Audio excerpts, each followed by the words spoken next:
Good afternoon, everybody, and welcome to a sun-kissed Sandy Park for today's Allianz Premier 15s clash against Worcester Warriors.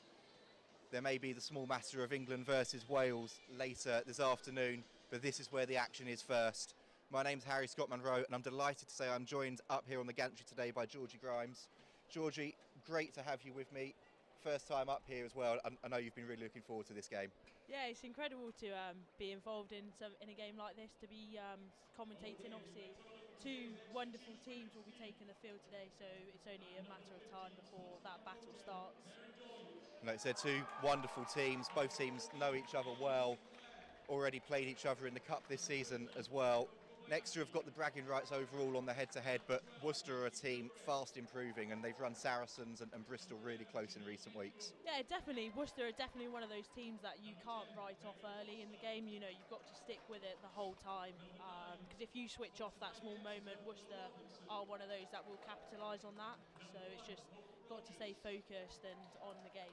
It was something Steve Southend was saying in the build-up to this one as well. The biggest credit he can give to Worcester is they're a team that just don't go away. Exactly like you said there. And for Worcester, back on the winning trail last week, a 57-17 victory over DMP Durham Sharks. Their first win in 4, but as we said, 2 of those defeats were real narrow games away at Saracens and against Bristol. For the Chiefs, currently sitting in 4th place on 46 points, playoffs tantalisingly in their grasp with 4 games to go. Last week undone at the end by a late Sadia Cabella double against Loughborough, going down 28-25. But that still could prove to be a really, really valuable bonus point once it gets to the final shake-up. Georgie, what have been the messages in the camp after that game? Yeah, as you said, it was an interesting game to watch, and from our side of things, that we knew there was stuff to work on, and that's what Steve and Susie have brought in. We've sat down in the analysis room, looking at the ball, looking at footage and what we can do better. So it's just been working on those silly little mistakes that players have made, like what was made, and coming back again. And I'm sure the girls will show that today, that they're ready to go. Let's just go through the team news for you quickly then, starting with the Chiefs. There's a couple of changes from last week, a couple injury enforced, a couple tactical. Meryn Doidge continues at 15, the only player in this squad to have appeared in every single match for Exeter Chiefs women. On the right wing, Ailey Sinclair comes in, played flanker earlier in this season. This will be her first start on the wing in place of Olivia Jones, who is on the bench. Zintley Mpupa sadly picked up an injury last week against Loughborough Lightning and is out for several weeks. But in her place comes Nancy McGillivray, who's been carving up for the university side this year and really, really taking her chance whenever she's had a Chiefs jersey on her back. Up front, Emily Totosi has recovered from the concussion she suffered against Gloucester Hartpury to start at hooker, whilst there's a return to the starting lineup for the first time since Harlequins away for McKinley Hunt. She comes in for Rachel Johnson, who again sadly suffered an injury, and Linda van der Velden moves to number 8 to accommodate co-captain Poppy Leach moving into the back row. On the bench there's several more changes for the Chiefs as well, and an interesting 6-2 split. Abby Middlebrook comes into the side, as does Maisie Allen and Canadian Gabby Senft. Georgie, just before we look at the Worcester team, you know the girls really, really well. Obviously a couple of changes, couple injury enforced, like we said, but that's a squad that's packed with talent. Yeah, most definitely. An interesting one will be seeing Ailey in 14 shot, as you mentioned. She started at flanker this season, so for her to go out onto the wing, it will be an interesting one. We know how much of a threat Ailey is on the ball, so it will be exciting to hopefully get the ball out to those wide channels to see her does what she does. Another one it's great to have back on the team sheet is Emily Totosi, with her obviously sadly suffering from that concussion. And you know, she's a great player to have in the team for morale and performances, so it's exciting to see her back. And then obviously Abby Middlebrook, not been in the team sheet for the last few games, so it'll be exciting to see her come back into the side and see what she can show. Like we said as well, looking at this Worcester team, it's a side packed with talent. Jo Yap really starting to build something really special over at Six Ways. For them, they've made 6 changes from that result last week. Abby Kershaw starts at fullback, having moved from the right wing to welcome back Lydia Thompson into the side. Caris Cox starts at 13. It's her first game back after 4 games out with injury, and it's a new centre pairing with Meg Varley joining her. Former Exeter chief Fee Lewis starts at scrum half, and she'll be one to watch out for Whilst up front, there's a return for Laura Keats for the first time in 4 months. USA international Alicia Washington also comes back into the side, as does number 8, Sinead Harries. Joe Brown moves into the second row to accommodate Harries in that side. And again, we talk about a Chiefs team packed with talent. There's players in that Worcester team that will really know how to control the game and really look to try and build up. And Ellen Murphy at fly half is a really important player for them. Yeah, most definitely. We know how much of a threat she can be on the ball, so it's just trying to manage her when she is on the ball. What we can do as a collective to, potentially keep her off the ball as much as possible and to keep that threat down. Another person you mentioned was Abby Kershaw. She's in the England under-20 setup, so it'll be great to see her run around and do what she does when she is on the ball. She is a big threat. And then another name is Fee Lewis. Obviously, being here last season, she's come back to Sandy Park for the game, and hopefully, we can see what she did for us last year for Worcester to keep the game exciting and on edge. You talk about some of those under-20s players. There are obviously lots of girls that you know really well. And just across the league at the moment, in this Chiefs side, in this Worcester side, but across the league, there's some really, really good young English talent coming through, and that's credit to the way this league's developing. Yeah, most definitely. Obviously, most clubs do have those international experience, so it is incredible for those players to learn from them. But when we all come together on camps, you can see that people do spend time with players who have got knowledge, because they all come back and we all know different things, and we all bring that together to be the better team, to be the best we can. So it is exciting that these players are learning from more experienced players. So it's great.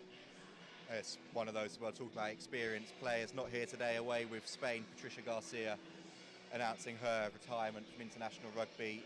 An absolute credit to the game, to herself, to Chiefs, and for the likes of Flo Robinson, who's obviously now flying in that 9 shirt, but for her last season to be able to learn off of a player like Patricia, it's fantastic. Yeah, and as you said, obviously Flo's learning from her, but we all are learning as well from her. Pat has got so much experience around the knowledge of the game and around the field, so having her on our side is incredible. I wouldn't want her to be on a different side. I'm glad she's on ours. So she's definitely a player you would be glad to have on your side in any occasion, especially those high pressure situations. Those watching will remember that Harlequins game with that late penalty here a few weeks ago. And in terms of the neutral perspective, hopefully it's just as entertaining today, but from a Chiefs perspective, hopefully it doesn't go down to the wire like that one did. Teams then readying themselves in the tunnel. I can see the Exeter Chiefs bench down there ready to welcome their side out onto the field. And again, talking about young players, she's got Welsh caps already, but Meg Davies at scrum half, a player that's been in the squad the last couple of games, and she did really well when she took her chances last season, and will be looking to press on again now. Yeah, hopefully we will see Meg go on the field today and do what Meg does. When she is on the ball, she is a threat, and she can create something out of nothing, so it'll be interesting to see her come on. But obviously, as much as you want her to go on, you want Flo to do really well as well, so it'll be interesting to see when Meg goes on, what Meg can do. Just looking below us then whilst we're waiting for the sides to come out. Pretty full stand today here at Sandy Park, which is fantastic to see, and lots of young faces there as well. A couple of faces there that were at the Exeter University Future Talent Day yesterday that was run alongside Exeter Chiefs, and it's all about creating that pathway for new players to develop here in Exeter, whether that be through the university or the Centre of Excellence as well. And it's fantastic to see them here, and hopefully some people in the crowd in a few years' time could potentially be running out in a Chiefs shirt as well. Yeah, you've mentioned a few names already. Nancy, she's come from the uni side, and she was doing incredibly well for the uni, so it was so to see her back in the Chiefs squad again, it'll be good. Another player is Maisie Allen. She's been away with England Sevens, but she is also one of the uni girls, so it'll be exciting to see the uni and Chiefs, that link develop. And the announcement goes up then for Worcester Warriors as they make their way onto the pitch. A warm round of applause for them. And now then we wait for the roar of that Sandy Park crowd. Exeter Chiefs then almost ready to make their way out onto the pitch. And Worcester then just making their way to the other side. Captain Karis Phillips and Lydia Thompson there leading their troops through. Such experience in that Warriors camp, as we keep touching on. But here come the Chiefs. Poppy Leach leading her side out. 4 games to go of the regular season. 4 games at home for the Chiefs. The playoff pushes on. And this is the first of those crucial matches that are going to determine the final shake-up at the end of the season. It'll be the Warriors then who get us underway here through Ellen Murphy. Player that we touched on there in the build-up. So experienced, fantastic boot on her and knows how to put her side in the right places on the park. And we wait then on the whistle of today's referee, Ian Key. Arm goes up. And there we go then, we're underway at Sandy Park. Taken well by Zachary. Say taken well by Zachary, it's always taken well by Kate Zachary. There's Meg Foster then with her first touch on the ball. McGillivray looking threatening already. Offloading Merrin Doidge. Some start from the Chiefs and Doidge is through. Doidge is going. Has she got the legs? Sinclair's trying to come over. Doidge cuts inside. This could be an amazing start for Chiefs. Unbelievable score. What a start for the Chiefs and Merrin Doidge. That was some start, Georgie. That was superb footwork by Merrin and 2 university girls. We talk about it in the build-up, combining beautifully. Yeah, definitely. That was a great, incredible try from Merrin Doidge. Obviously, apart from that, it was a great take from Kate Zachary for that to build up. A great pass from Nancy to put Merrin in that space, and obviously Merrin just had the work to do to, beat defenders, and that's what Merrin's great at doing. So that is a great try from Merrin Doidge. And we've really seen those fancy feet from Merrin coming out more this season as well. We saw it with that little show and go away against Sale in January. We saw it last week against Loughborough as well, when she was starting to cut up and carve up and make space on that wing. And talk about a perfect start. If Meg Foster can convert this, that's a huge start for Chiefs and a real setback for the Warriors early doors. Yeah, most definitely. Being a minute in and getting those 7 points, these 7 points will be crucial to get right at the start. So the girls have got to keep in it. I know it's only a minute in, but it's also one of those that you can't switch off to now. You're seven points up, so you have to keep it going. Fantastic conversion there from Foster as well. So comfortable with the ball at her feet, and with Gabby Cantona still out, Patricia Garcia away, just to have that extra kicking option. Something that's needed a little bit of a drop there from Friday at the restart, but it's gone backwards, says the referee, and as Poppy Leach, her first carry of the afternoon. Flo Robinson goes the other way. Friday then tidies up. Chiefs then looking to get Menon on the ball for the first time. And a penalty at the breakdown there. Tackler not releasing. An opportunity again then for Chiefs after that little drop at the restart, for Foster just to find some territory and find some field position for her side. Yeah, most definitely. We knew what threat Worcester would bring at the breakdown, and I think the girls dealt with that quite well. Obviously their tackler didn't roll away, so it was quite good from us to deal with that threat and obviously to get the outcome of a penalty. And after me giving Foster there the big build-up for the kick to touch, Chiefs tap and go quickly, trusting their pack, and there's Friday on the ball now up to the 10-metre line. Washington hits her hard, back in the side today, and Leach flicks it out to Detevo. Detevo now in space. Detevo's going. Detevo bursts through one tackle. She's up to the 22. She's so strong, the USA international. And Chiefs all over Worcester in these opening exchanges. There's McKinley Hunt to Hope Rogers.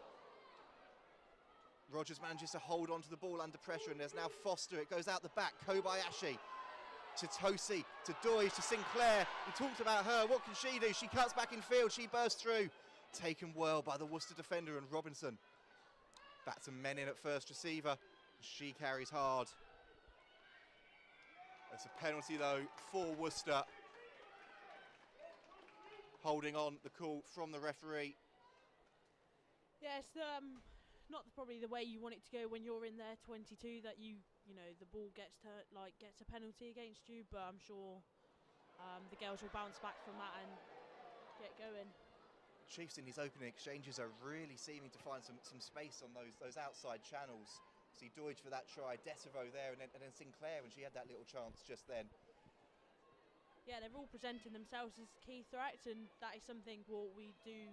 You know, Janine is known as a threat on the ball, so it is great to see Janine also get on the ball, but also to see Ailey get on the ball to be a threat like that. That's great. The line out then from Worcester and Karis Phillips goes astray, and Chiefs are straight back on the attack. There's Leach there to fill in at scrum half. The penalty advantage coming the Chiefs' way now. McGillivray at first receiver. She puts her head down, charges back into the contact. And Robinson, what way is she going to go here? She goes to her right and to Linda van der Velden. Industrious carry from the number 8, and Menon again really fancying herself at first receiver so far, and she passes on to front row compatriot Hope Rogers. Such a strong carry of the ball, and there's Zachary van der Velden again now. And Chiefs just building, probing. Kobayashi, they're making meters, they're still pushing, and they've nothing coming there though. They'll come back for the penalty. And despite conceding that penalty advantage there at the breakdown, that was a really good defensive set from Worcester, and something they needed there because they were right under the cosh. Yeah, of course. You know, you have to give Worcester the credit to defend like that. Obviously, some big carries coming in from Linda and Kate and Hope. You know, so got to give them credit that they defended like that, because something like a little mistake they would have been through most likely. That's a great touch finder from Foster then, puts her side exactly where they want to be, 5 metres out from the line.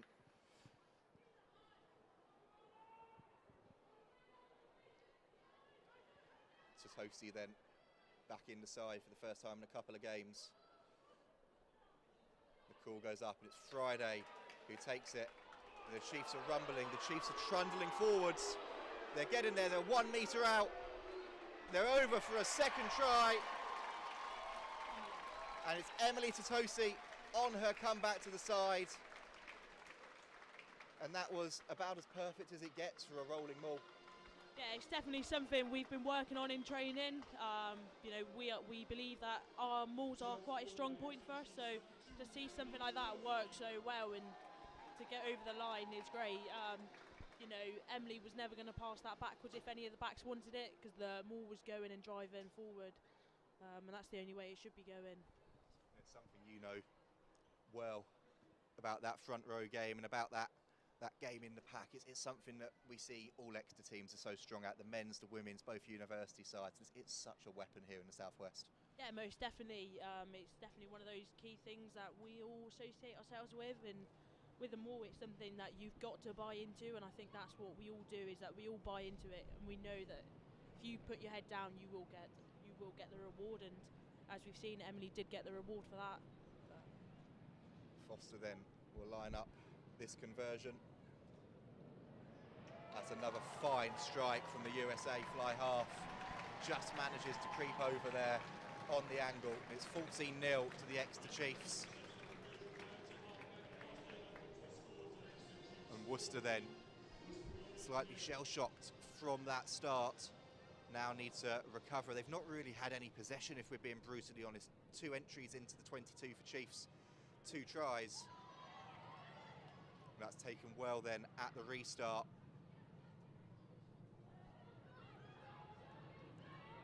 Robinson to Foster, out the back again to McGillivray. McGillivray cuts through again. She's going again as McGillivray. Taken down well there by Vicky Laughlin. There's van der Velden. Looks to her right to Friday, decides to just put her head down. And Robinson back to Hunt.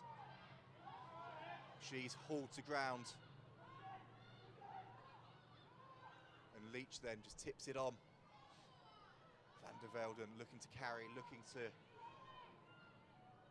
draw in defenders, and the Chiefs relentless at the moment with ball in hand, and still going and still going.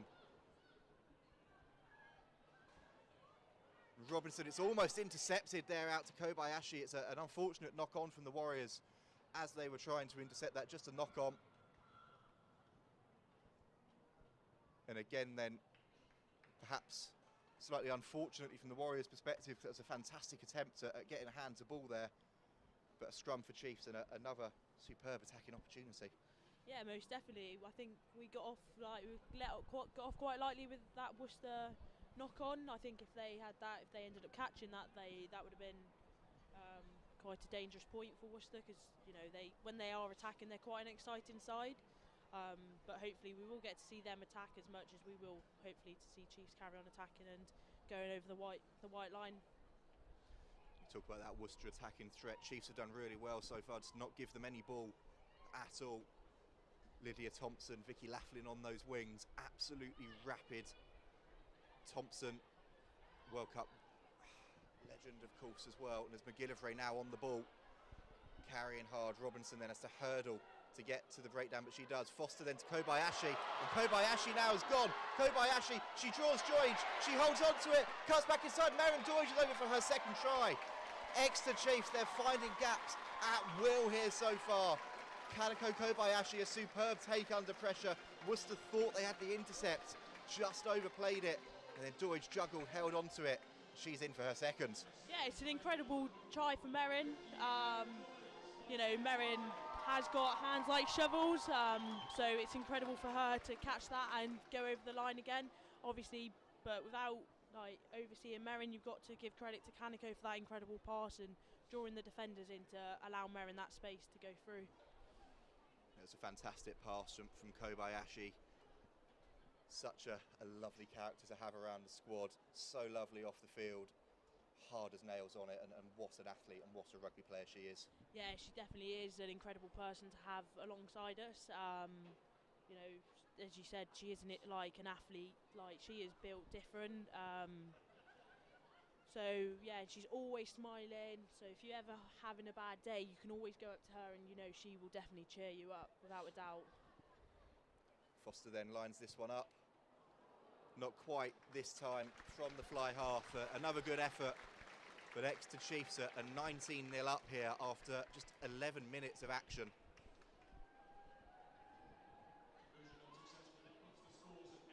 And again now, Worcester needing a response, seeking a response, more importantly, just needing to get their hands on the ball.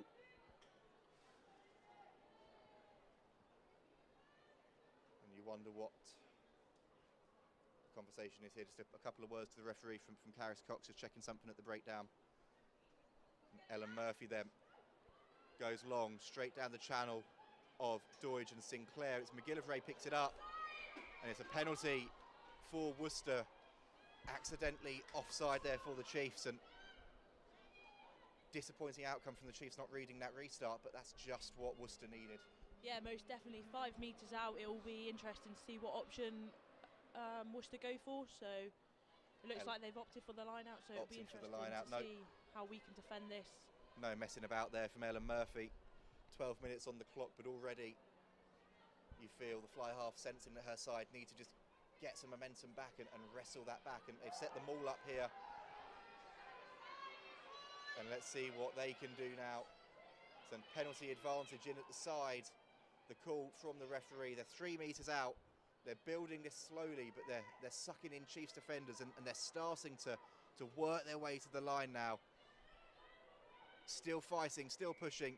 Fantastic maul defence from the Chiefs, but we'll come back for that penalty, and you imagine, well, there you go. Murphy again wasting no time, straight into the corner. Karis Phillips wants that ball in her hands quickly. Keena Gondwy then just going over, passing on an instruction to her captain. And it's to the front to Alex Matthews, and Worcester set this one up again. It's creeping towards the touchline. In. The call from below us, and they have to take quickly, and it goes to Meg Varley, a huge shot on her. But Worcester now with the ball in their hands. Laura Keats picks and drives her first carry, and how good is it to see Laura Keats back on a rugby field. And Gondwy then and Washington both in there as well, both looking to just make the hard yards for their side. The Warriors 4 metres out. It's slow ball for the Warriors, but it's well thought out ball and they're just waiting for those opportunities, searching to see what comes their way. That's a good carry. They're over the Chiefs' 5-metre line, and there's Murphy. Murphy cuts inside, back to her on-rushing player. And the Chiefs' defence holding firm so far, though. Fee Lewis marshalling her troops, and there's Karis Phillips with the carry.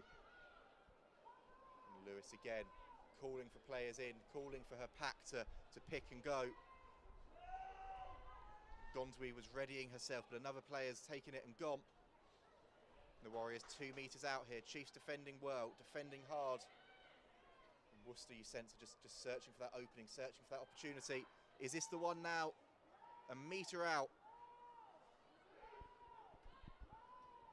And Murphy's called for it to come the other way. And here is Ella Murphy. She's floated it wide. Fantastic pass from the fly half. But it's gone forwards, says the referee. Vicky Laughlin thought she was in there.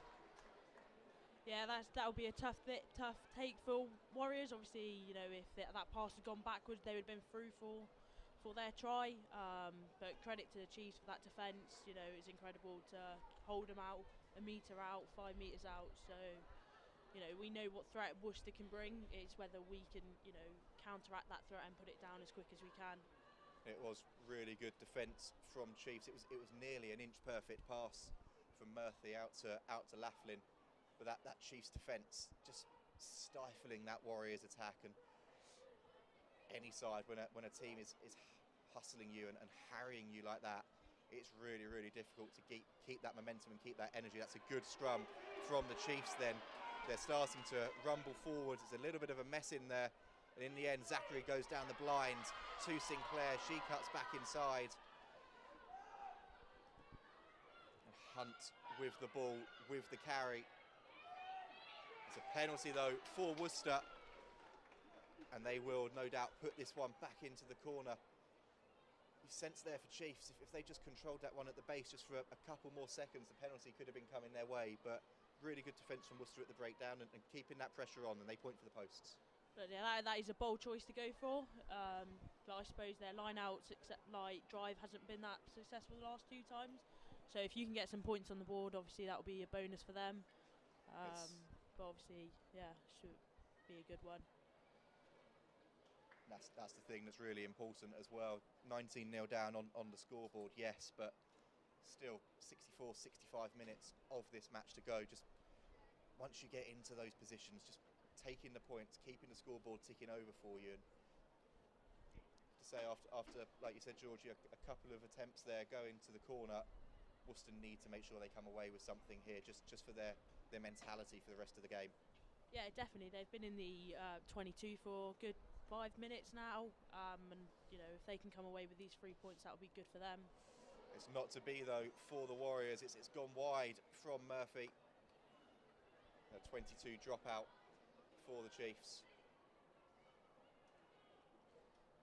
That'll be disappointment there for Murphy and disappointment for the Warriors. Susie Appleby shouting at her side to get behind the kicker then. Foster giving herself all the space she can for the restart. And she goes straight down the throat of Laughlin. Laughlin takes well. Zachary, Leach, Hunt. How often do you say those names in an Exeter Chiefs match?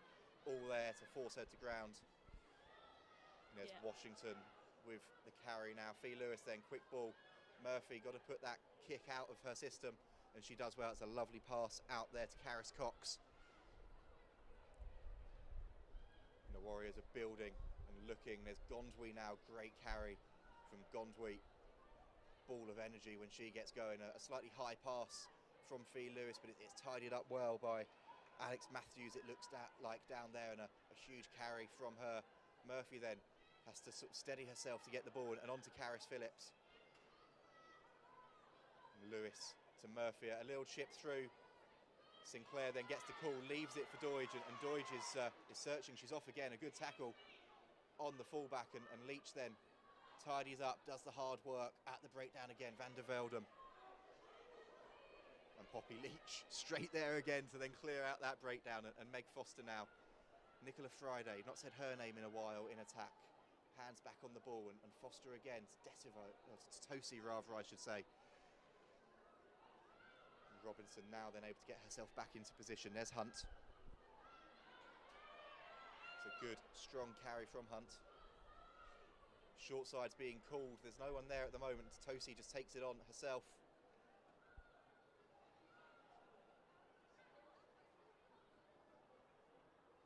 And the Chiefs setting themselves here. Box kick coming from Robinson. Good take there from Lewis, and Worcester then back with the ball on halfway.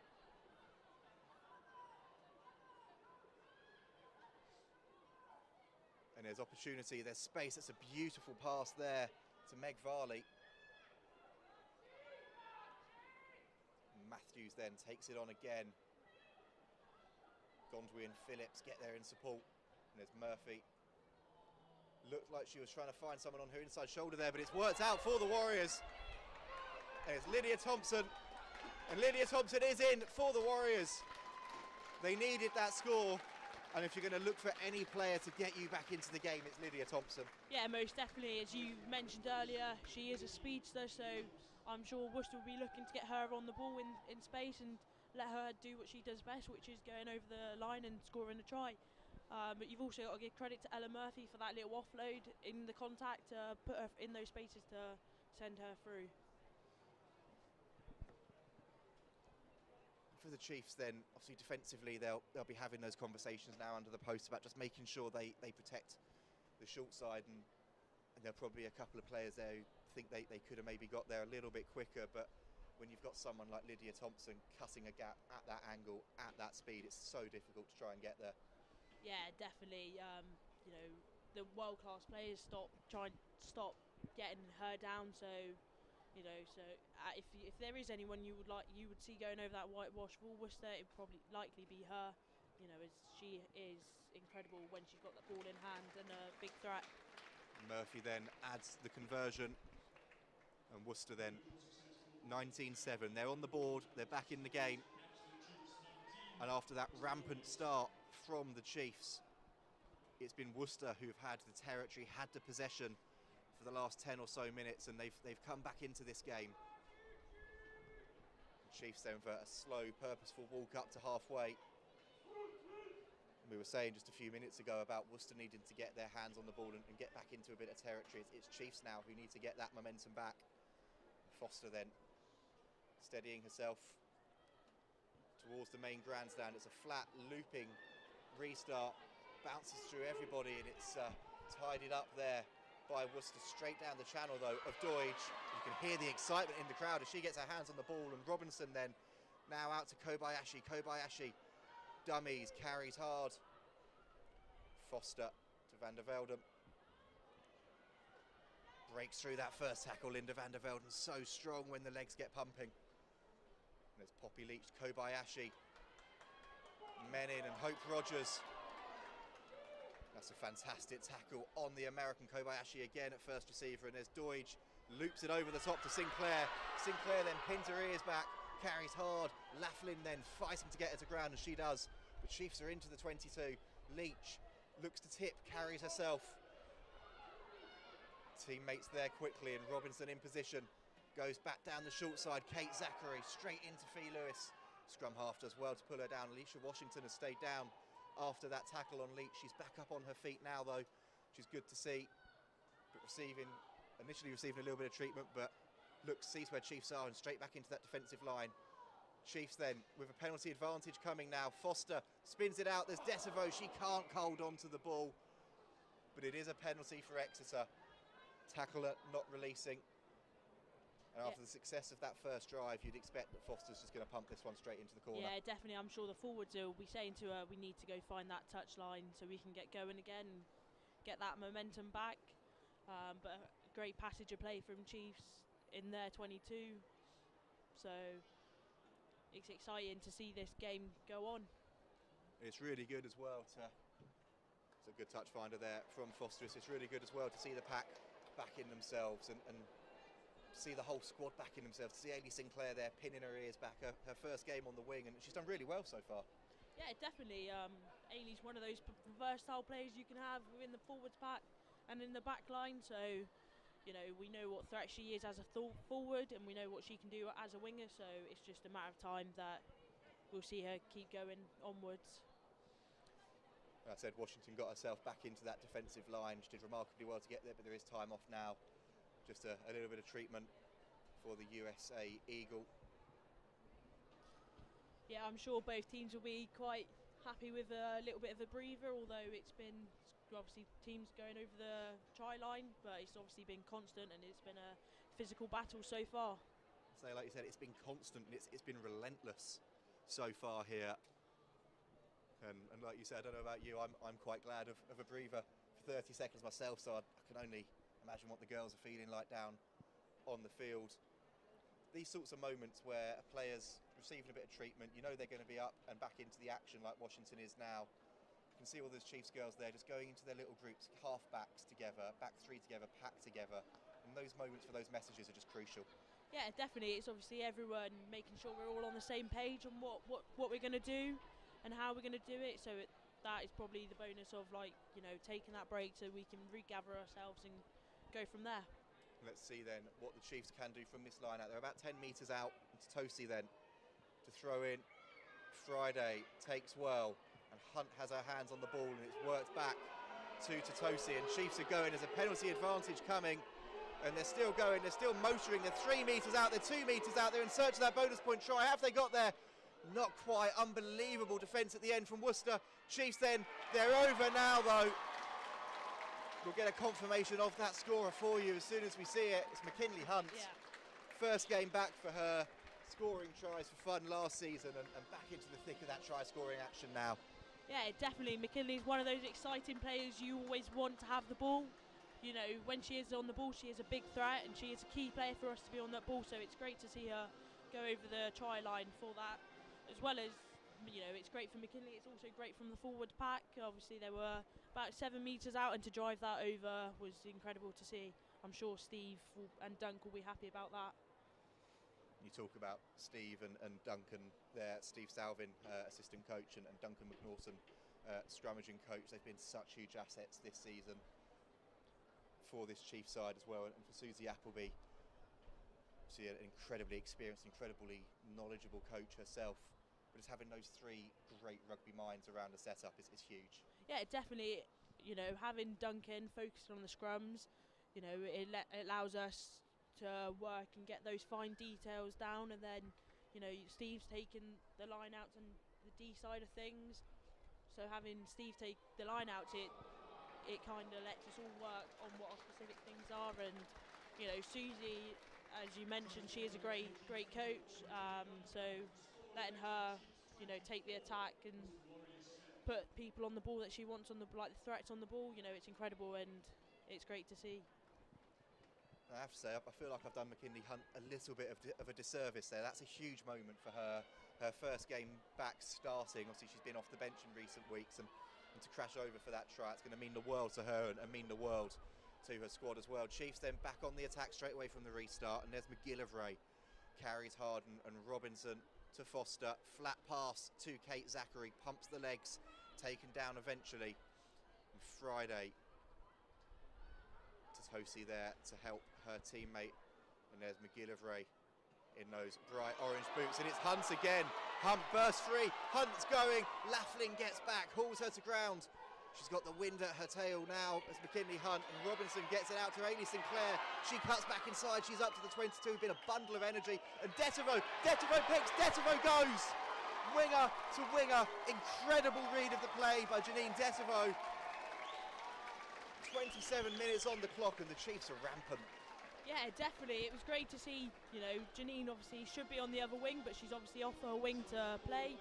She picks that pick and go, which you normally see from a forward, but for her to do that and notice that there was no one in behind and the space was on, that's an incredible try for Janine, and I'm sure she'll be happy with that one. But also, what a great carry from McKinley from our inside our 10 all the way out to their 10 metre mark, so that was incredible take from her. It was a fantastic carry from McKinley Hunt, a fantastic secondary carry as well from Ailey Sinclair there to cut back inside as well and power into that 22. And just for Janine Detereau there, she's so dangerous and so lively when she gets her hands on the ball. I know the coaches have been saying they want her to go hunting for that ball more and working in that midfield as well to pick up the ball when she can, a bit like you see Jack Knoll do for the men, and that's a perfect example of it. Yeah, definitely. It's something I'm sure Janine will be chuffed about, you know, and the speed from her as well to just make sure that she's got the legs to get over. That was incredible. It's great to see Janine going over the line, and hopefully there's many more to come. Meg Foster then lines this one up. That's a great kick from the fly half again. And Exeter Chiefs have gone over the 30-point mark here. It's 31-7 with 28 minutes on the clock.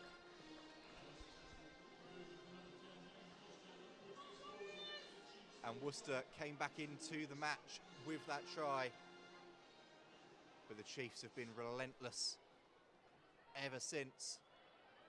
That conversion then from Foster taking them past the 30-point mark. Dalika Menin takes that ball well. And McGillivray at first receiver again. Friday juggling, holding, doing incredibly well actually to hold on to the ball there under immense pressure. And the Chiefs are still building, still working. Robinson looking for that ball, hunting for that ball. And Leach them for a second there. I know she wouldn't have, but it almost looked like Poppy Leach was setting to kick. But Kobayashi then to Totosi. And she drives, taken to ground. And Leach again. How many times do you say her name in a game of rugby? She's absolutely everywhere. And Kobayashi then fizzes it wide to Sinclair. Sinclair takes well. Sinclair then. Laughlin marshals her well, and Ellen Murphy has managed to scramble the ball back there as Sinclair was searching to try and get an offload away, and Gondwy carries hard. Van der Velden makes the tackle. It's little momentum changes like that that Worcester need to cling on to here, need to really use to their advantage if they can. And Murphy then puts boot to ball. That's one for Lydia Thompson to chase, and it's a really good touch finder in the end. Yeah, it's a shame that Ailey did lose that ball in contact, but, you know, when she was on that ball, she drew in about 3 or 4 defenders, so sadly she did end up losing it, but an incredible way to draw in defenders and, you know, pin her ears back and get going. In terms of obviously the cutting back inside, she's done really well on several occasions there. Vicky Laughlin's done superbly to try and use the touchline against her. Good line out there from the Chiefs. Obviously, having played on the flank for quite a few times this season, just that almost sort of like little nuggety energy to cut inside and not be afraid of contact is something that's going to serve her so well out on that wing. Yeah, definitely. You know, Ailey loves the contact, so I'm sure that for her is nothing new. That she will find that contact. Speaking of that contact, this is some drive from the Exeter Chiefs pack. Nearly 20 metres now and still going. They've gone from just outside their own 22 up to the Worcester Warriors 10-metre line. This is a 35, 40-metre drive now. Use it, says the referee, and there's Hunt under pressure but carries hard.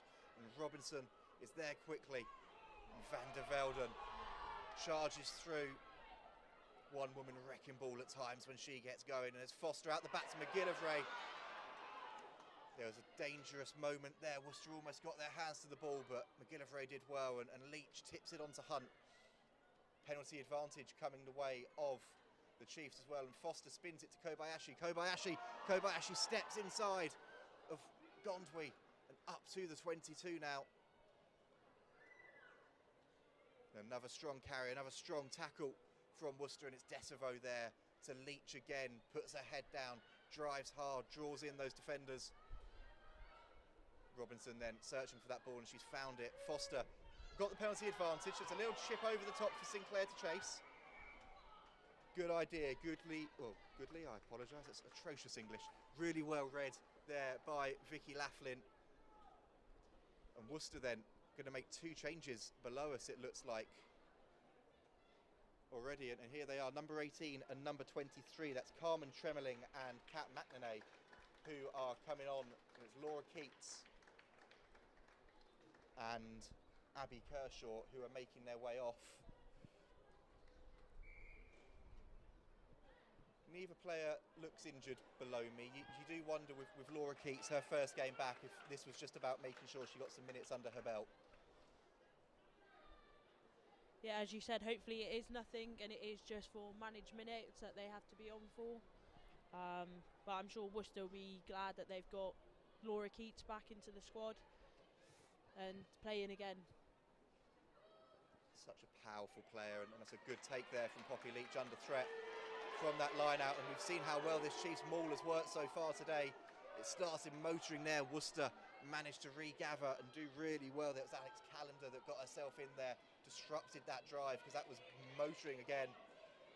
And it's Karis Phillips who's actually managed to come away with it. Superb turnover there. And she's lost the ball forwards on the ground. I'm sure she'll be quite disappointed in that, you know, stealing the ball from the line out to then having to knock the ball on. I'm sure she will come back from that. And we've seen Worcester be threatening there in those last couple of situations when a maul's been formed, managing to get their hands in and get their hands on the ball. It's just that secondary stage that isn't quite functioning for them at the moment.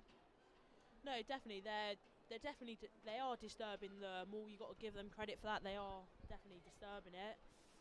But good drive from Chiefs to keep it going after that first disturbance and regather themselves to how they can keep it going with dealing with that issue at the time. So, like you said there, the credit has to go to that Chiefs pack. Obviously that disappointment to lose the ball at the maul, but then straight back over there at the breakdown to force that error. And let's see what they can do here then. 34 minutes give or take on our clock up here, 35 minutes on your clock. We are not linked into the referee, so we'll obviously be going off of his whistle for the end of this one. But let's see what the Chiefs can do here. The drive from the pack, it's going forward. Van der Velden controls it. Van der Velden still controlling it. It's creeping sideways. Penalty advantage coming, and now Robinson wants it. And there's Decevo at first receiver. Loses the ball forwards though. Good tackle on her, but we come back for that penalty.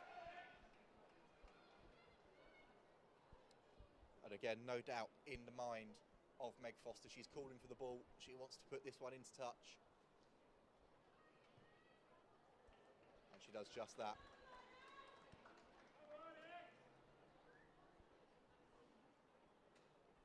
So watching it up here, these first 34-35 minutes, just whilst Hope Rogers passes on some advice to Emily Totosi, can see that Chiefs game plan. So many players popping up at first receiver, wanting to get their hands on the ball, wanting to explore the space in front of them.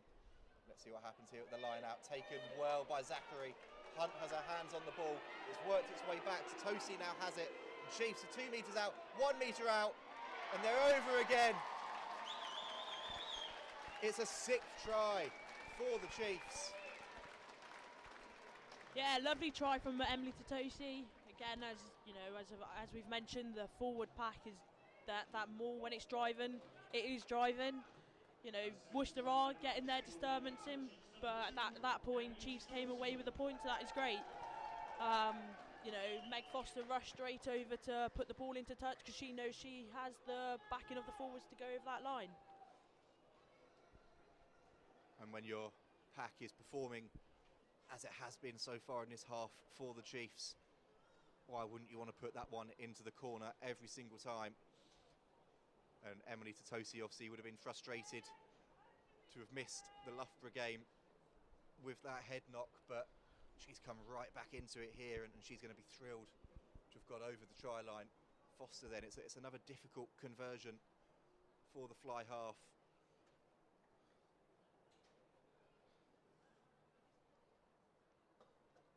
Lines it up. Has it got the legs? Not quite. Not quite from Foster. It had the direction. It was on target from a long, long way out. But Exeter then, a 36-7 up. 37 minutes on the clock. And Worcester find themselves again back on halfway. Murphy then goes towards the new stand. Chiefs let it bounce. Zachary tidies up and offloads, and it's ping-ponging about a little bit over there, and it's knocked on. And an opportunity then Well, in fact, a penalty then in the end for Worcester.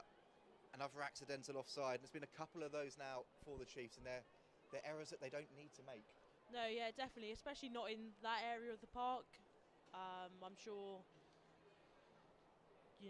they'll be thinking, let's not give away penalties here, but it's happened now, so I'm sure the girls will come back and defend this line out as best they can to hopefully keep them out. The pressure again then on that Chiefs defensive set, admittedly their own doing. Karis Phillips then,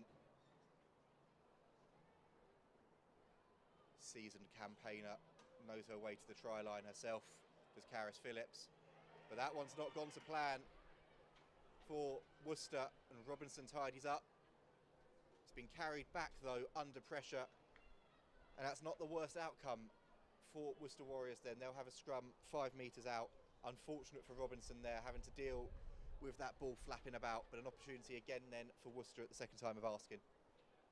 Yeah, it was great from, I think that was Kate who intercepted that in the line out, so it was great from her, and then for Worcester to rush straight through and put that pressure on, you got to give them that credit, and they did that very well to, earn themselves a 5 metre scrum out. Let's see what the Warriors pack can do first of all here then. Fee Lewis puts into the scrum. And it's come out on the Chiefs side. That was a huge shunt from the Chiefs. But a reset, says the referee. And another sigh of relief for the Warriors. They're still where they need to be. They are still deep, deep, deep in that Chiefs penalty, in that Chiefs territory. The clock in the stadium and the clock on your screen have gone over 40 as well. So we are right in the final throes of this first half. It's been hugely entertaining from a Chiefs perspective. And Worcester then looking for something to take back into the half-time with them. There's a bit of momentum, and Harries has to pick up and feed to Thompson under huge pressure again at the scrum. Thompson does well to cut back inside. She's 5 metres out. And Worcester then now settling into that familiar pattern, that pick and go game. That's a good carry over there on that far side. Again, it's slow ball, and it's gone forwards. And that is half-time. A huge disappointment there for the Warriors. Huge defensive set for the Chiefs. And that's got to be one of the best 40 minutes we've seen at Sandy Park in many a long time. Yeah, definitely. To be 36-7 up at half-time, I'm sure Susie and Duncan, Steve and the players themselves will be happy with that. Obviously, there's little things that they'll go and talk about in the changing room. But yeah, what incredible start, as you mentioned, and some great defence from the girls from the off. Both teams then making their way off the field. A huge applause from the crowd for this Chiefs side. Job is only half done though, and they need to make sure that they don't get complacent in that second half. For Worcester, an inquest going out on the field from the pack about what happened at the end there. Chiefs though really, really happy with that first half. Worcester now all 23 making their way off the field. We're going to take a short break up here in the commentary box, and we'll be back with you again shortly for the second half.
Welcome back then to Sandy Park. It's a couple of minutes until the second half gets underway. I can see the Worcester backroom staff making their way out of their changing rooms at the far end of the stand.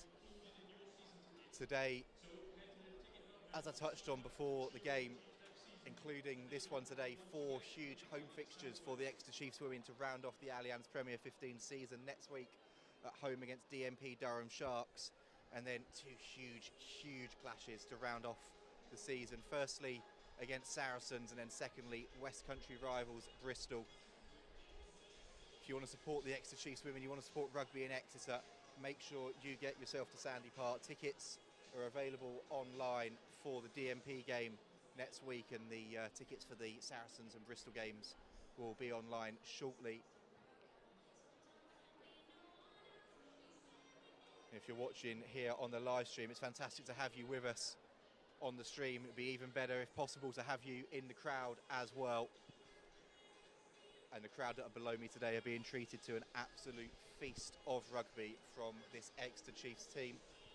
We were talking before the match, Georgie, about righting some of the wrongs of that disappointment last week against Loughborough. There's still 40 minutes to go. Complacency can't come back in.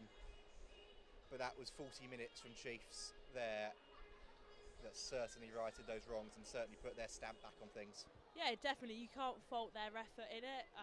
They've been defending very well and attacking very well. They're definitely, you know, when they are on the ball, they are becoming a threat, and that's just what Susie wants us to do.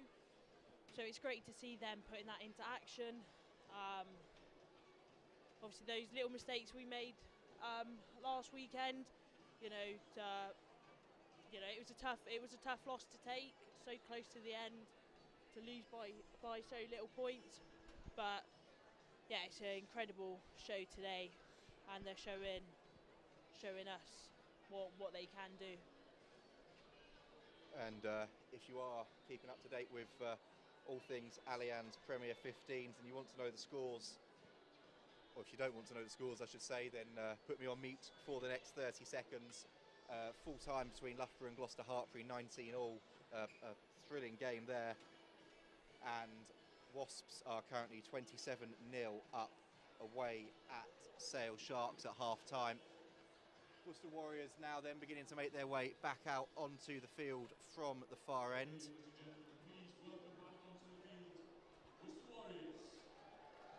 And Harlequins then just into the second half of their game against DMP Durham Sharks. They're currently 36-5 up as well.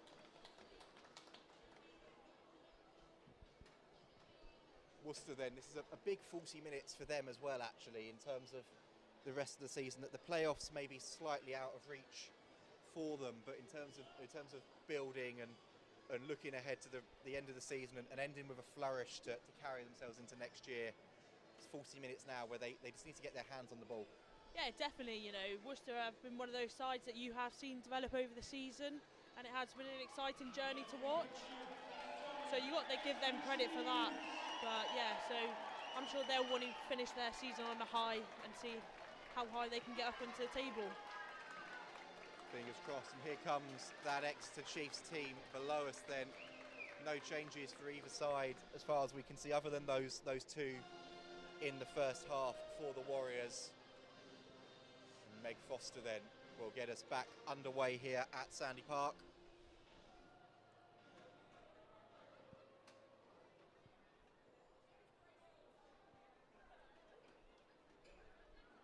Just waiting then on the referee's whistle. Foster then steadies herself and gets us back underway.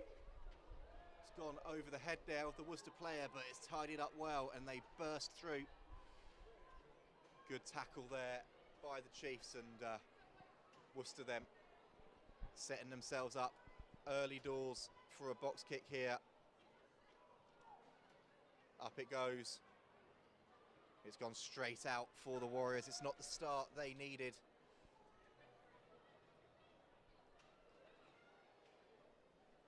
And Tosi then rushing over to take this one for her side.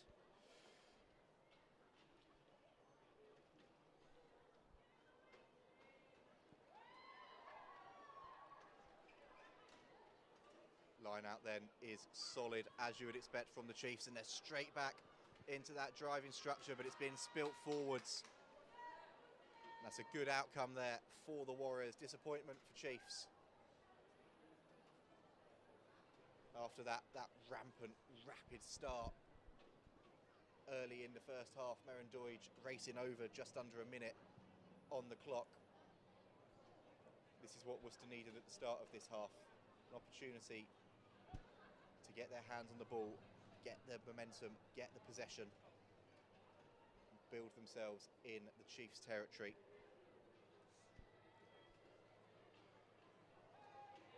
Chiefs scrum though, putting them under all sorts of pressure, and Worcester have to break away. Ellen Murphy tidies up, goes through the attempted tackle of Meg Foster. And the Warriors then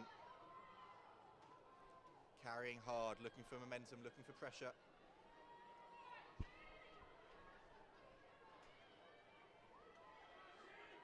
And Murphy then, clever little chip through. Kobayashi manages to get her hands to it, but then it's lost forward under pressure from Murphy. Short side is the call. Karis Phillips then feeds Lydia Thompson. Thompson against Desevo. Desevo hauls her to ground, rolls away quickly. It's good to see there. Fee Lewis then quickly on the ball. Tosi and Zachary in there, both trying to get their hands on the ball for the Chiefs. Lewis then is back. There's another change I can see there for Worcester Warriors as well. It's Amelia Buckland-Hurry that is on the field, number 19. There's a penalty though for the Chiefs.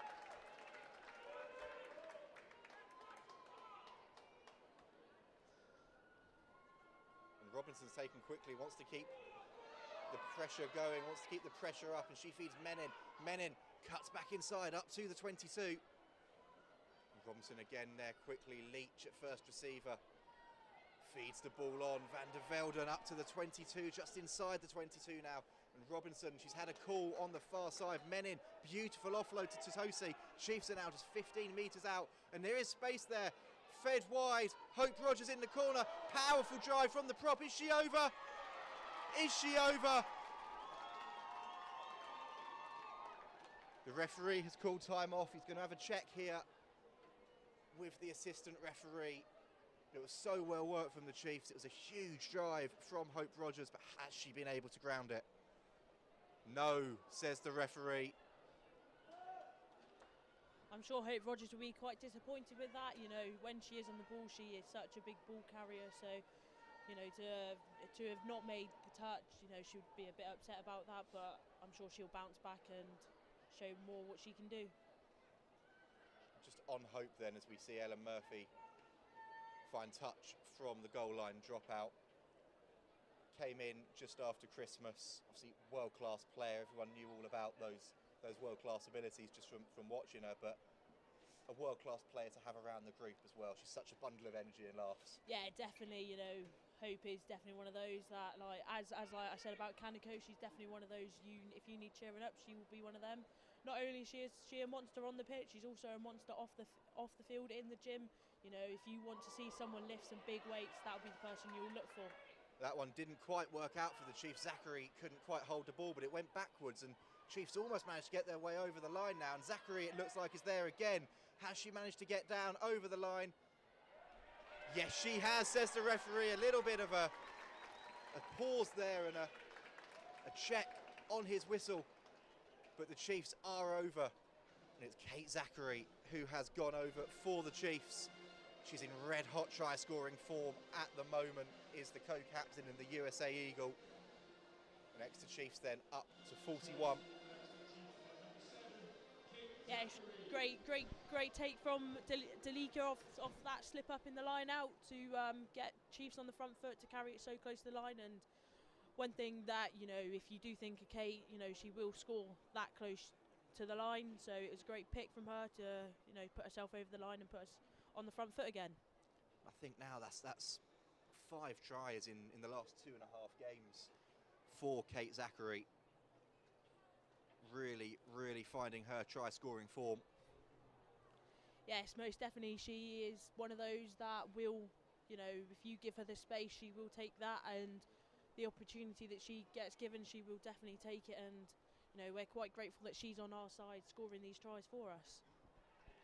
Foster then unable to add the extras, but that's the start that Chiefs wanted. It's the start Chiefs were looking for as they continue to build the score, build the pressure.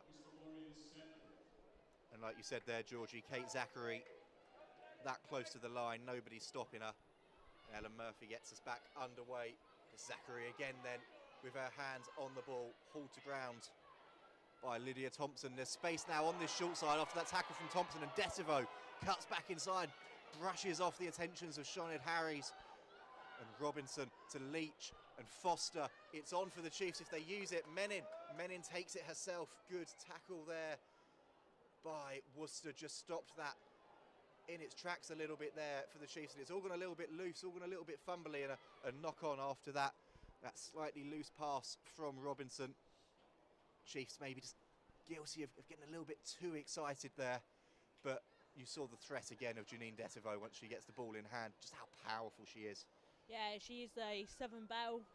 Obviously being from Tennessee, that's what we know her as, a Southern Belle, and it's incredible to see her get on the ball as much as she has today, and hopefully there'll be more of that, and let her pin her ears back and let her do what she does best, which is run hard at players. Run hard is certainly what she does best. But for Worcester then, obviously down that early second half score as well, but the Chiefs pack, sending them in reverse. Harries has to go hunting for it again. She does well to get it to Fee Lewis, who feeds it out to Meg Varley, it looked like, down there, and Worcester just looking to build, looking to get a bit of momentum back. That was Alex Matthews there. Oh, an awkward breakdown of communication there between Ellen Murphy and Meg Varley.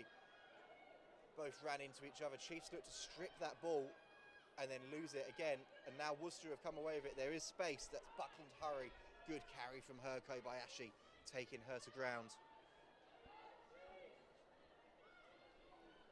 And Worcester then looking to set this one up, looking to build that momentum back. Van der Velden and Foster managed to get the Worcester player to ground. There is space here for Worcester. Passes aren't quite clicking, and the Chiefs have forced them back 10 metres so far. Worcester, though, still with ball in hand. It's Matthews again there. There's a lovely little step inside there by Worcester, and then releasing Lydia Thompson. Fee Lewis is there again. Gondwy has to stop, has to reload. That rather killed the momentum there on the carry from the prop. But Worcester still pressing. Washington there, can't get her hands on it. It's gone backwards. It's a little bit frantic, a little bit erratic at the moment. But what a break that is. Worcester then, first opportunity we've seen to see that live wire threat in attack really since that first half score. And they are starting to build. It was Meg Varley, it looked like, there with that carry, and Fee Lewis to Murphy. Chiefs defence forcing her to cut back inside. McGillivray takes her to ground. And Washington then wants the ball out the back. Murphy then feeding it on, just keeping that pressure going, keeping that momentum building. Karis Cox with the carry, and Washington pops up at scrum half. They're going down the short side again here, are the Warriors. Yeah, it's been some great phases of plays from Worcester, so but then as well with that, with great defence from Chiefs to keep them out as much as they have. And they've got a penalty advantage. Fee Lewis just slows it down, goes, yes please, I'll have some of that, and she sets off Fee Lewis. Kate Zachary meets her on the 22. Zachary did well to make sure she was 10 metres there. And Worcester now having to fight on the ground for this ball, but it's been turned over, it looks like. Not quite for the Chiefs, and Lewis has a second bite of the cherry, feeds it on to Gondwy, and the ball bounces up and Foster comes away with it. Can't quite get her hands free, Meg Foster, but she's up to the 10-metre line, fighting to get to ground. Referee says tackle completed. And Robinson then looking down this short side, she's getting the call from Poppy Leach. And Leach, Gondwy hits her hard on the 10-metre line. It's a penalty though for the Chiefs, not rolling away, and Detivo sets off. Clever from Detivo. Detivo's going, Kat McNenay to beat. She brushes off McNenay. One more to go past, two more to go past. Worcester managed to haul her down. Kobayashi gets there quickly. Have Chiefs got there in time? No, they've not. Worcester track back superbly there That was really good play from Detevo, but a really good track back from the Warriors, because the USA Eagle was flying there. Yeah, great awareness for Janine to notice that that tap was on, and you know, yeah, that was incredible break.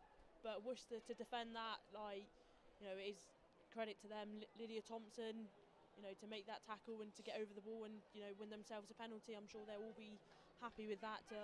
So close to the line to come away with a positive outcome and not concede points. A couple of changes just readying themselves below us as well. In a second for Worcester, that's El Febri and Cara Brinker that are ready to come on, and for Chiefs, Gabby Senf down there as well, readying herself to come on for some crucial minutes in a Chiefs jersey. Not quite yet though. Murphy then clears to touch, and Karis Phillips has the ball in her hand. Not long now until those changes for both sides. And in fact, here they are. So Linda van der Velden comes off for the Chiefs, replaced by number 19, Gabby Senf. And for Worcester,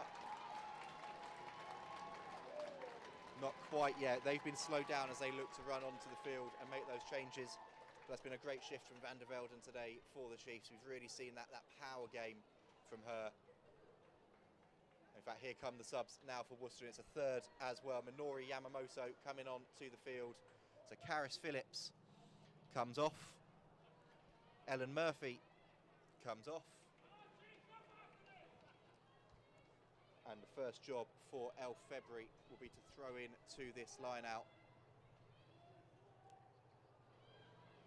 It's Shonid Harries that's come off as well. That final change for Worcester. That's not the start they would have wanted from that line out. Lost forward. 52 minutes on the clock, both sides shuffling their pack just a little bit. And Chiefs, after that break from Detevo, now in a position just inside the Worcester 22. Let's go hunting for more tries. Yeah, definitely, as you said, you know, Linda had a huge shift in that game. You know, she was definitely key getting over the gain line when she was hands on ball, and, you know, she's had a great game. So it'll be exciting to see what Gabby now brings to the field. Let's see what they can do. There's a Senf has gone to flanker. Kate Zachary's gone to number 8. McGillivray at first receiver to Foster. Doige, brilliant line from Doige. Meryn Doige, she's in for a hat-trick. The Exeter Chiefs fullback is in. You can see the celebrations. You can see the jubilation down there from the Chiefs. A hat-trick for Meryn Doige, her first in an Exeter Chiefs shirt. And what a line that was for that try off of Meg Foster. Yes, definitely. Meryn Doige, you know, the hat-trick hero. To get over the line once, you know, it's great, but to get over it 3 times for Meryn, I'm sure she'll be really happy with that, and I'm sure, you know, the team will be buzzing for her to do that. But what a scrum from the girls to allow that passage of play to happen. Superb scrum from the Chiefs. It's been a complete performance in this first 53-54 minutes, you have to say. And Foster then will line this conversion up for her side. And hear the silence around Sandy Park as the fly half takes a look, takes a step, steadies herself here.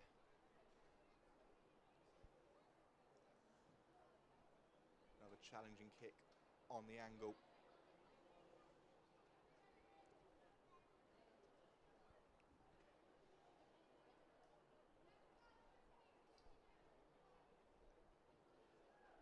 Has that one got it? Has that one got it? Not quite. Not quite, but it's 46-7 now to the Chiefs.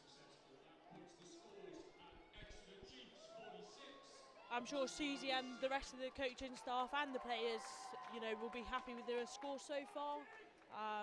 You know, but it's one of those that you can't take your foot off the pedal. So hopefully, you know, there's more to come.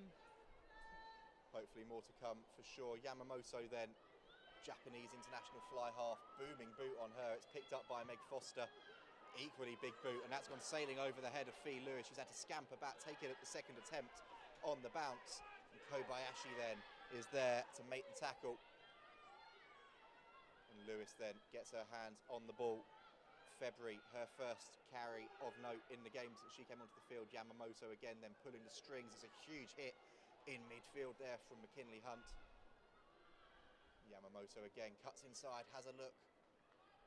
See, up against her international teammate today, Kaneko Kobayashi, but it's a penalty for the Chiefs. And Zachary thought about taking it quickly, thought better of it in the end. And what will the decision be here then from the Chiefs? Going to touch, Meg Foster lining this one up. And Liv Jones is readying herself below us to come onto the field shortly as well. Try scorer last week against her former club, Loughborough Lightning. In fact, the scorer of Exeter Chiefs is fastest try as well, 54 seconds, and she comes on for Janine Detavo. A fantastic performance from Detavo. Yeah, definitely. Janine's played incredibly well, you know, when she's been on the ball, but she's also been running some great lines to support the girls over. So it'll be interesting to see how Liv Jones comes into the game, and hopefully we'll see her go over the line like we did last week. First of all, though, she needs to see if she can get her hands on the ball. The pack, to me, don't look like they're in any mood to give this one out to the backs. They're motoring, moving forward from that line-out maul. Penalty advantage, arm is out from the referee. 5 metres out, it's going again for the Chiefs. Can they get that secondary drive away? Can they get that secondary drive away? Worcester, though, managed to come away with the ball. And it's a penalty for offside. Washington then just stayed on the ground momentarily, but she's back up on her feet now.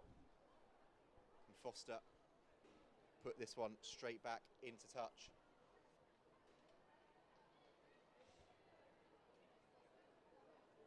Liv Jones obviously will want her hands on the ball, as will all of the back line.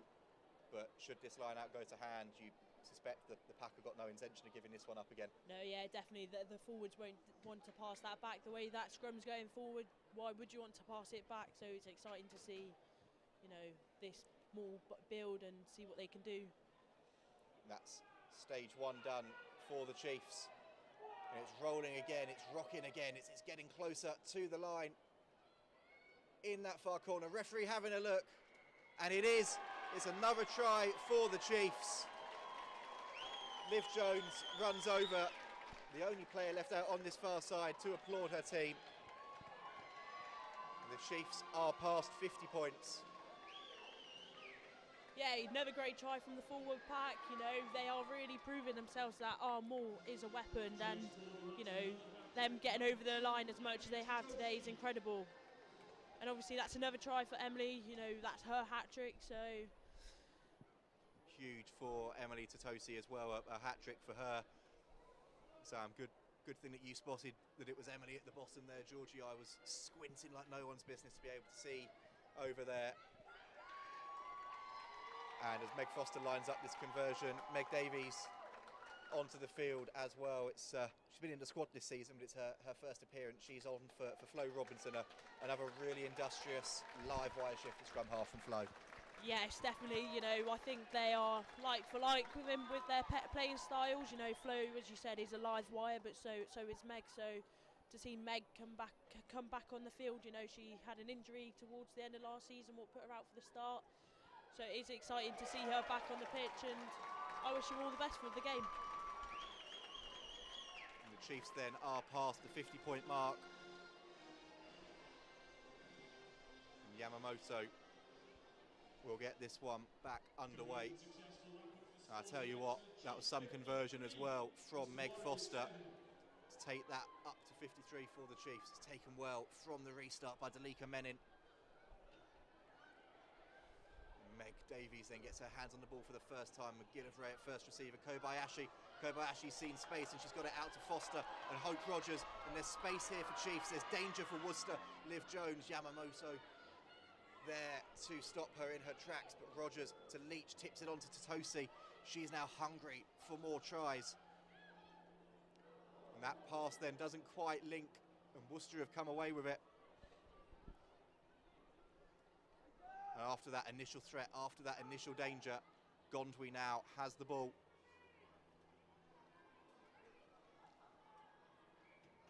stoppage though, with a Worcester player down.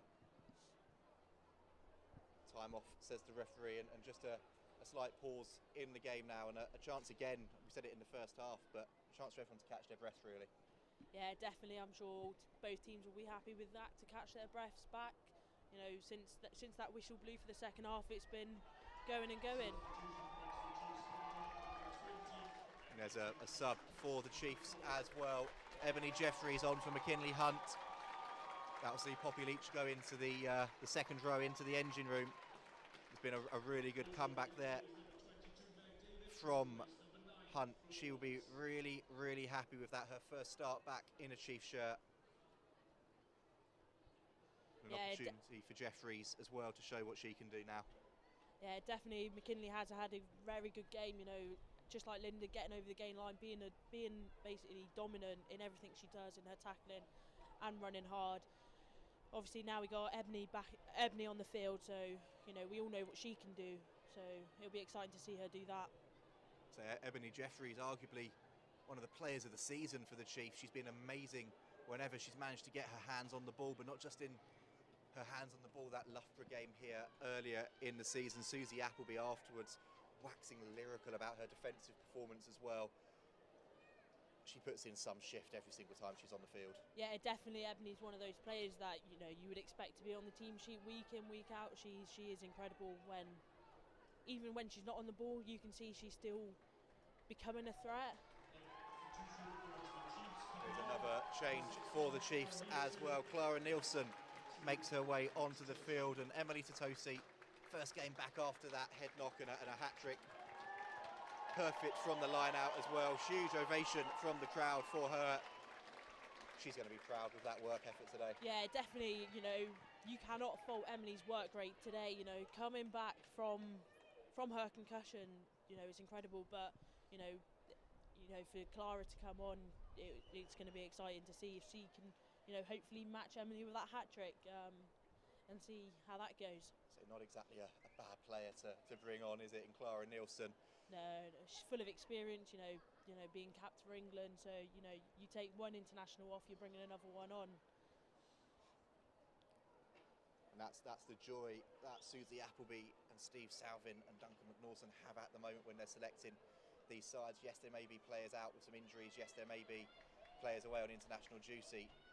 But there's so much talent, so much experience, so much youth and exuberance within this Chiefs side. And that youth and exuberance perhaps just gets the better of them there at the breakdown, holding on the call. I say youth and exuberance with the greatest of respect, Kate Zachary, not on the young side like some of these Chiefs girls are, but an experienced old head and a superb effort over there on that far side to keep that ball in play. But it's a great touch finder from Yamamoto. Yeah, I think that's the first time we've seen Yamamoto, you know, fine touch, and you know, hopefully, you know, I bet Kaneko's, you know, knows what she can do. Obviously, playing for Japan together, so it'll be exciting to see them two go head to head and how they can manage each other. It's great for the league as well. See, we talk about it as Washington comes away with the ball. Worcester will come back to that point on Yamamoto and Kobayashi in just a second. Fee Lewis gets her hands to the ball. Buckland Hurry with the carry for Worcester. Fee Lewis quickly on the ball. Yamamoto out to Kat McNaney. Hard into Meryn Doidge. And Lewis to Gondwy, but it's gone forwards from Gondwy, and Zachary comes away with it. Doidge steps in at scrum half, and then Nielsen at first receiver. And Meg Davies was on the floor for that first breakdown. She's back in position now. Nancy McGillivray. Little step, little show, little go from the England under-20 centre. And the Chiefs then with the ball in their 22. Poppy Leach just controlling things. Pops it out to Hope Rogers. Davis then scurries back into position. Gets the call on that far side. Chiefs just content at the moment just to pump this up the fringes, just to suck in the defenders. You can hear Run It being called below us, but Davis puts boot to ball. It's a good kick from Meg Davis. Now the chase has got to be equally as good as that kick. And it is. Kate Zachary Kaneko Kobayashi are there. Worcester now with the ball on that Chiefs 10-metre line. They're looking to build, looking to pressure. Tackle in the end completed, says the referee. Lewis Yamamoto looks inside, but it's gone forwards from February. There's a change below us as well for the Warriors. Abby Smithyman coming on for Akina Gondwe. Just whilst we've got this little pause here, going back onto that discussion about Kaneko and Minori, obviously Sachi injured, but in that Chiefs squad as well. Yeah. Simply coming over, Cartha Jacobs at Saracens, South Africans. There's so many fantastic international players coming into this league now and really growing it. Yeah, definitely. It's it's one of those that all these players are coming over. It benefits the league. It for other players' experience, but also for the fans. You got, for example, here we got Kate Zachary. She is an excitement when she is on that ball. So I'm sure players will love watching her, and the audience loves watching her. But as you said, you've got Katha Jacobs at Sarries, then you've got Zintley here. It's growing the rugby worldwide, and it's making people want to come to the English league to raise the standards in that sense. A change then below us for the Chiefs. And Maisie Allen comes on to the field for Ailey Sinclair. So there's going to be a little bit of a rejig here for the Chiefs, which you can see now. So Maisie Allen will slot in at back row. Gabby Senf will move to number 8. Kate Zachary now playing 13, and Kaneko Kobayashi has shifted out to the wing. Yeah, I'm sure Kate will know what she's doing over there in the centres. She's played it a few times this season and last season, so the question is there any position Kate can't play in the lineup? So I'm sure she fancies herself. I remember being at Wasps last season, that remarkable late win there. Kate Zachary straight from the restart picks the ball up, goes 60 metres on the wing. But Ebony Jeffries, what a line from Ebony Jeffries. We talked about her already. Not content to step the last player, she just steamrollers over her and she's up to the 22. That was a carry that wanted to prove herself. That was a huge carry from Ebony Jeffries, but Worcester have turned it over. That one got the crowd off their feet though. That is Ebony Jeffries at her best. That's what she's all about. The boot to ball then from Fee Lewis, and Merrin Doyle just having to watch this one closely, watch this one carefully, and she does well. Steps inside Smitherman. Lydia Thompson there to make that initial tackle and then back out into her defensive set. Hope Rogers runs over Alex Callender and offloads to Clara Nielsen, and Meg Davies then setting herself for the box kick, and Menin and Jeffries again are going to go chasing after this one. It's another superb box kick from Meg Davies, and it's kicked long by Kat McNamee. It's gone out on the full though from the fullback.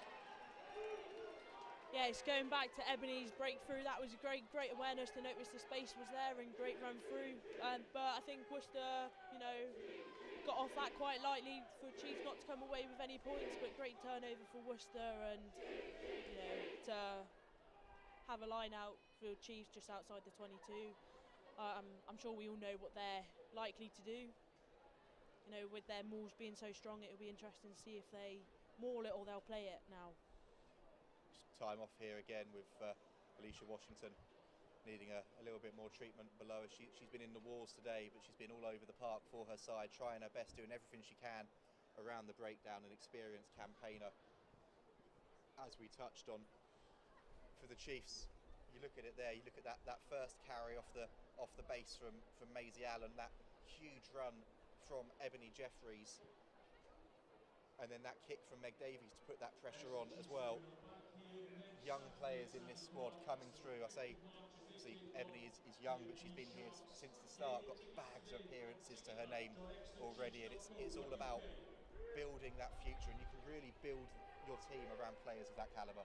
Yeah, definitely, and as we spoke about earlier, Meg's learning from Pat, each position pretty much learning from an experienced player, and I'm sure the experienced players are leaving the game in a better place for the youngsters to come through. And we said we thought we knew what the Chiefs were going to do. They surprised us all. They peeled away quickly with Meg Davies, and the ball to Doige, to Kobayashi. She can't quite hold it. A forward pass into touch, but a little bit of adventure, a little bit of dynamism from the Chiefs there.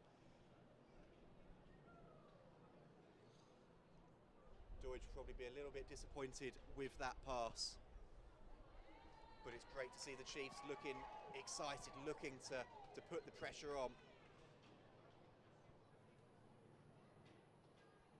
Fee Lewis then still on the field, still doing what she can to snipe around the fringes for her side. She'll have the put into the scrum here. You suspect that it may be one of her last actions. I can see Jess Kershaw readying herself below me as well. A scrum penalty though for the Warriors, and it's taken quickly, and they're off. Good tackle initially there by Foster, and Yamamoto now has her hands on the ball, but it's gone forwards, and then it's bounced forward off of a Chief's hand as well. Two changes coming on for Chiefs as well. Front row changes. Abby Middlebrook, Lizzie Hanlon onto the field for their side. A huge ovation for those two young guns as they make their way onto the field. Yeah, it's great to see two young props go on, two experienced props. You know, in Abby and Lizzie, they're exciting players to watch. So yeah, be exciting for them to make their Premiership debut at Sandy Park. Well, not their debut, their home debut. Sorry. So that'll be exciting for them. Yeah, they're two players that you know well as well. And again, like we keep talking about the characters in this Chiefs camp. A spill at the base there from Gabby Senft, disappointing for her. But we talk about the characters in this Chiefs camp, and I feel like we're almost listing off the whole squad. But there are another two who just bring bundles of energy to it. Yeah, most definitely. And I'm sure Lizzie's also in the uni setup, so I'm sure for Poppy as well. She's a key player for them, and I know all the uni girls love having Lizzie around. So she's got the best of both worlds, being in both setups and doing what she does best, which is playing rugby. That uni setup, we talked about it pre-match. We talked about the centre of excellence as well. Fantastic pathways for players here in Exeter. Worcester then, McNaney on the ball. Liv Jones takes her woman and ball, and it's tidied up well though by Jess Kershaw. Just a knock on in the tackle there. And unfortunate for Jones, because that was some hit on McNaney. And then it's Buckland Hurry, bucketed backwards there by the Chiefs, and Kershaw gets a call, cuts the other way. Kat McNaney, lovely step from the replacement fullback, and Foster has to go scrambling back. And Kershaw, there is space here, there's an opportunity here for Worcester. Gabby Senft and Meg Davies managed to get her to ground, and the ball ends up bouncing into touch. It's a little bit panicky there at the end from Worcester, but we talk about that university pathway. Kat McNaney, a player that played for Exeter University as well, and a lovely break from her. There's some unbelievable rugby players that get developed here in the Southwest. Yeah, definitely. I'm sure, if you look across all the teams in the Premiership, they all have a player that's come through the Exeter Uni setup, which is it's incredible for the Southwest and Exeter itself as well. And obviously now in this second season for the Exeter Chiefs women, a club here in Exeter for them to develop and test themselves at now as well, as Meg Davies goes aerial. Yamamoto almost takes that one, can't quite around her laces, and there is an opportunity now then should Davies manage to get the ball away, which she does. There is Lizzie Hanlon, who we talked about, good carry from the replacement prop, and Davies is there quickly. Nicola Friday at first receiver. Kate Zachary looks, checks, goes, tackled well. Davies, speed of ball, Maisie Allen getting her hands on the ball, and here's Foster to Leach, and it's gone wide from Leach to Nielsen. Nielsen almost managed to set Liv Jones away there, had to cut back in and take it into contact herself. Lydia Thompson was there, marshalling Jones really well. There's Jeffries, feeds it onto Hanlon again. That's a huge hit, you have to say there, from Joe Brown. Chiefs still in possession though. There's Friday on the ball. And Meg Davies sees the space at the back. Kat McNaney unable to gather it, and that one bounces into touch. She kicks the ball into the stand, disappointed with herself there, but that was a difficult bobbling ball to take under pressure. And Nielsen then will have the line out. 6 or 7 minutes, give or take, left on the clock. We make it. And Exeter back in the attacking half, back in the attacking zone, hunting for more tries. Yeah, definitely an incredible kick from Meg Davies to spot that awareness out in the backfield that space was on. And, you know, quite fortunate that we've got a line out about 30 metres out, so it'll be interesting what they do here. You know, we've seen them play, we've seen them drive, so... Let's see what they do then.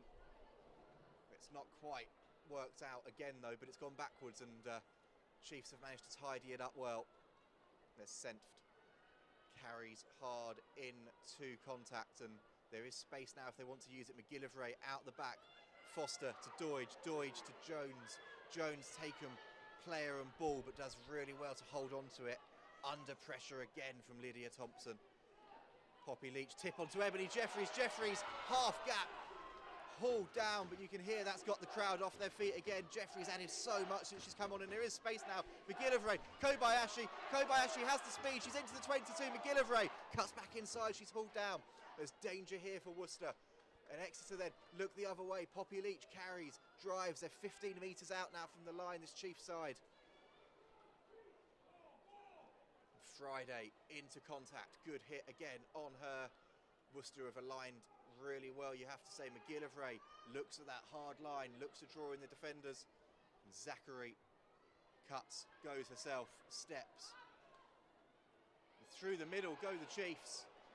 5 metres now, that one caught Worcester slightly off guard. But we'll come back to penalty against the Warriors. Offside, the call from the referee. Yeah, great little pick from Maisie Allen to go through the gap. You know, it's great to have her back. Obviously, she's been away with sevens on camp, so it's a great thing that we've got her back and, you know, doing what she does best, which is getting hands on ball and becoming a threat. 100% there with Maisie, a incredibly talented young player coming through like many of the others that we've touched on this afternoon. It's a good kick from Foster, puts her side 5 metres out. And after seeing the success that Emily Totosi had earlier today, if this line out can click, Clara Nielsen's got to be licking her lips here. Part 1 goes the way of the Chiefs. Worcester then do well to get it to ground, but Chiefs still have the ball. And they're still looking to drive, still looking to carry hard, and it's Zachary. Who else would it be but Kate Zachary? And there's Friday, puts her head down and drives. And Leach, little tip inside to McGillivray. Exeter then, where they need to be, hunting for another try. And here we go then for the Chiefs. It's Zachary again. Has she got the power? Has she got the pace? Of course she does. Kate Zachary is in for the Chiefs.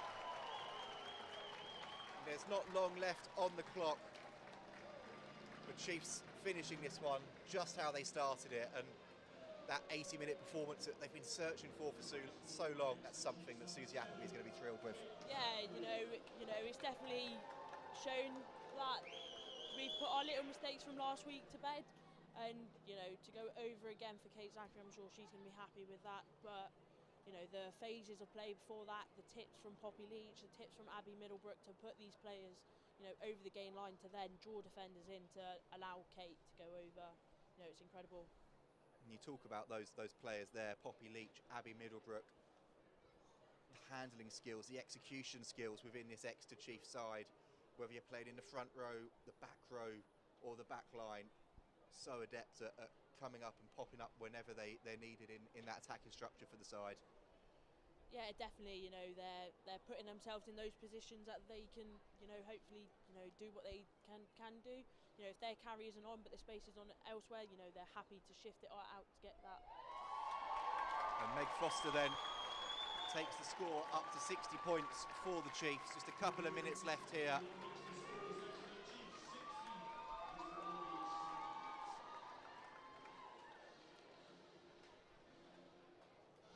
I said in the build-up to this one about whetting the appetite for later on today. Who needs England-Wales? I've been thoroughly entertained this afternoon here at Sandy Park. There's a good take there from Lizzie Hanlon, and she feeds off to Clara Nielsen. Chiefs then looking to ruck over and get themselves back into position again. McGillivray to Jeffries, another hard line from Jeffries. She's stopped well on the gain line this time, but still with ball. There's McGillivray, Foster, Middlebrook sees space, sees an opportunity, puts her head down, and suddenly Chiefs are back up to halfway. And Nicola Friday again then straight into El February. Good tackle from the hooker. And Allen, little inside ball to Doidge, and Chiefs are now into that Worcester half again. Worcester though rucking over the ball, fighting with everything they have and doing well to disrupt the ball there. Davies bobbles around, but Leach tidies up and feeds it onto Senft. And again, there is space that Davies has seen, and she's kicked in behind. It's obviously a tactic, and it's a tactic that's working really well. Worcester have to go scampering back, put boot to ball. That's a good outcome for the Chiefs. They'll have a line out just outside the Worcester 22. And again, Georgie, you talked about Meg Davies being a live wire. I've taken that one quickly, but it's a fantastic kick again. Yeah, definitely. She great awareness from her that there is that space in the backfield to get the pressure on Worcester and see what they can do to give it back. And the pressure is on, but that one has slipped forwards. Disappointment for the Chiefs. Still time on the referee's clock. Today's attendance is a fantastic 1,027. Thank you all so much for your And an announcement there down below us, 1,027 here today in the stand. We talked about it being a big attendance. That is a huge attendance here at Sandy Park, and they've been treated to an absolute spectacle from the girls on the field. yeah, definitely. And I think the crowd have definitely treated the players to their support alongside. They've been making noise, getting behind the girls, and that's definitely probably been a positive vibe for them. It's a penalty there at the scrum for Worcester, which Yamamoto takes quickly. The final thrills of the game now. Lovely step again from Kat McNamee. Georgie up here. Obviously it's a knock on there from Worcester. Still time on the referee's clock. Who's impressed you today? Who's been your standout player? Players from both sides have been standing out to me. A player from the Worcester side is probably Alex Callender. She's been incredible. She's been all over the shot. She's definitely been a big threat. She's been over the ball. She's been carrying. And an ex Chiefs player, Fee Lewis. When she was on the ball, she really, spiced up Worcester's game. So you've got to give them credit. From the Chiefs side, Emily Totosi going over a hat-trick on her returns, incredible. When she's on the ball, she's been a threat. But for me, who has really stood out for me is Meryn Doidge at fullback. She's also gone over 3 times, but from the off, she's really hit the ground running and done a very good job. Yeah. Meryn Doidge then is Georgie's standout player for the Chiefs. I can see the coaching group there of Duncan, Susie, Steve walking down pitch side, congratulating the girls that are on the bench, making sure that they're down there at the end for that final whistle to applaud their side on a job really well done. But there are still chances here. McGillivray to Foster, Doidge unable to hold it, knock on there, and that is full time here at Sandy Park. Huge ovation from the crowd, huge roar here from this main grandstand. Exeter Chiefs, they came into this one seeking a response to that heartbreaking defeat against Loughborough, seeking to put in an 80-minute performance, and I tell you what, they did just that. 60 points to 7 here at Sandy Park. All started with that Meryn Doidge try inside a minute, and that was just relentless all the way through to the very last play of the game. Yeah, the girls have been on fire today. It's been such a good week leading up to it, training wise, and the hard work has really paid off, and they've really done well. But you got to give Worcester credit. They stayed in that whole time, the whole 80. They were in it. They've done quite well from their side. Obviously, it's probably not the result they would have wanted, and I'm sure they'll go back to the drawing board and see what's gone well and what's gone wrong and work on that. But you can't fault their effort at all. Like I said, a fantastic game, a fantastic advert for what Susie Appleby's building here in Exeter. 3 games to go, 51 points now on the board for the Chiefs. And that playoff push is really, really on. Crowd starting to make their way out below us and go down pitch side as well to applaud the players. Some performance, some result. I can see Tony Rowe down there as well talking to Susie Appleby. You can see he's happy with that result as well today. Georgie, thank you very much for joining me. Thank you for having me. Hope you enjoyed yourself. It's been fantastic having you here and your insight and your knowledge into everyone on the field. We'll be back next week on the stream for Exeter Chiefs against DMP Durham Sharks. So make sure to join us for that one if you can't be here in person. If you can be here in person, get your tickets now. You've seen what happened out on the field today. You don't want to miss a second of the action here for the Exeter Chiefs women. Make sure to subscribe and follow Exeter Chiefs Women on Twitter, official Exeter Chiefs on Facebook and Instagram, and Exeter Chiefs on YouTube for all post-match reaction. Thank you ever so much for joining us here at Sandy Park today, and we'll see you next week for the next one.